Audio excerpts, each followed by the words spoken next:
Hi friends, நம்ம இப்போது மாதம்பட்டி ரெங்கராஜன் அண்ணாவோட ரெசிபி தான் ட்ரை பண்ண போகிறோம். கல்யாண வீட்டு ஆம்போ ஸ்டைல் கறிப்பாலா பிரியாணி எப்படி பண்ணலாம்னு சொல்லிட்டு இந்த வீடியோவில் பார்க்கலாம். இது வந்து ஒரு 150 கிராம் ரைஸில் தான் நான் பண்ண போகிறேன். ஒரு ஆளுக்கு தான் பண்ண போகிறேன். இந்த மாதிரி ஒரு கடாய் எடுத்துக்கிட்டேன். என்கிட்ட வந்து பெரிய பாத்திரம் குட்டி பாத்திரம்லாம் இல்லை, ஸோ கடாயிலே ட்ரை பண்ணலாம் சொல்லிவிட்டு இந்த மாதிரி ஒரு கடாய் எடுத்துகிட்டு 3 கிராம்பு, ஒரு சின்னதாக பட்டை, 4 ஏலக்காய், பிரிஞ்சி இலை கொஞ்சமாக சேர்த்துட்டு இது நல்லா பொரிஞ்சதும் இது கூட சின்ன வெங்காயம் சின்ன சைஸில் நீல வாக்கில் கட் பண்ணதை சேர்த்துக்கிட்டேன். சேர்த்துட்டு வெங்காயம் நல்லா பொன்னிறம் மாற வரையும் நல்லா வதக்கி எடுத்துட்டேன். இந்த மாதிரி நல்லா ப்ரௌன் ஆனதும் இது கூட வெறும் மிளகாத்தூள் மட்டும் ஆட் பண்ணிக்கிறேன். அதாவது ஃபுட் கலர் வந்து நம்ம வந்து ஆட் பண்ண தேவையில்ல.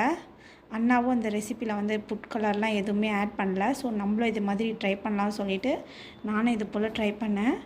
ஆனால் ஃபைனலி வந்து டேஸ்ட் வந்து வேறு லெவலில் வந்தது. இந்த மாதிரி நல்லா எண்ணெயிலே நல்லா வறுத்து எடுத்துக்கிட்டேன்.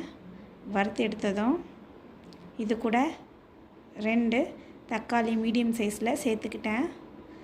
அதை வதக்கிறதுக்காக கொஞ்சமாக கல் உப்பு சேர்த்துக்கிட்டேன். கல் உப்பு சேர்த்ததும் தக்காளியை நல்லா வதக்கி விட்டுக்கிறேன்.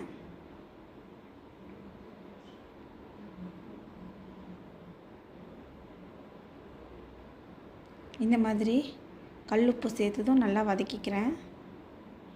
நல்லா வதக்கி விடும்போது உங்களுக்கு வந்து வதக்கட்டும் சொல்லிட்டு ஒரு பக்கத்தில் நம்ம சின்ன பாத்திரத்தில் இந்த மாதிரி ஒரு பச்சை மிளகா, ஒரு ஏலக்காய், கொஞ்சமாக கொத்தமல்லி, புதினா போட்டு ரைஸை வந்து கொதிக்க வைக்கலாம். இந்த அளவுக்கு வந்து நல்லா தக்காளி வதங்கினதும் இது கூட 1.5 ஸ்பூன் அளவு இஞ்சி பூண்டு பேஸ்ட்டை வந்து சேர்த்துக்கிறேன். இஞ்சி பூண்டு பேஸ்ட்டு வந்து பச்சை வாசனை போகிற வரையும் நல்லா வதக்கி எடுத்துக்கிறேன். உண்மையிலே இந்த பிரியாணி வந்து செம்ம டேஸ்ட்டாக இருந்தது. அதாவது மசாலாலாம் எதுவுமே சேர்க்கவே இல்லை. அண்ணாவோட வீடியோவில் பார்த்தேன். அதே மாதிரி தான் நானும் ட்ரை பண்ணியிருக்கேன். உண்மையிலே டேஸ்ட்டு வந்து நல்லா இருந்துச்சு. நம்ம சும்மா ட்ரை பண்ணி பார்க்கலான்னு சொல்லிட்டு ட்ரை பண்ணேன்.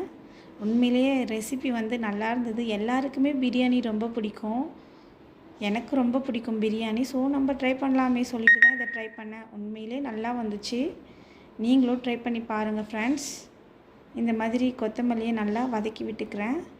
வதக்கி விட்டதும் இது கூட ஒரே ஒரு உருளைக்கிழங்கு சேர்த்துக்கிறேன். இதை வந்து நல்லா கட் பண்ணி வச்சுருக்கிறேன். அதை வந்து சேர்த்துக்கிறேன். இது கூட இந்த மசாலாலேயே இந்த நல்லா உருளைக்கிழங்கு வெந்துடும். தண்ணியெல்லாம் நம்ம எதுவுமே சேர்க்க தேவையில்ல. இப்போ அரிசியை பார்க்கலாம். இப்போ பாருங்கள், அரிசி வந்து 70% நல்லா வெந்துடுச்சு. ஃபுல் பாயிலெலாம் பண்ணல.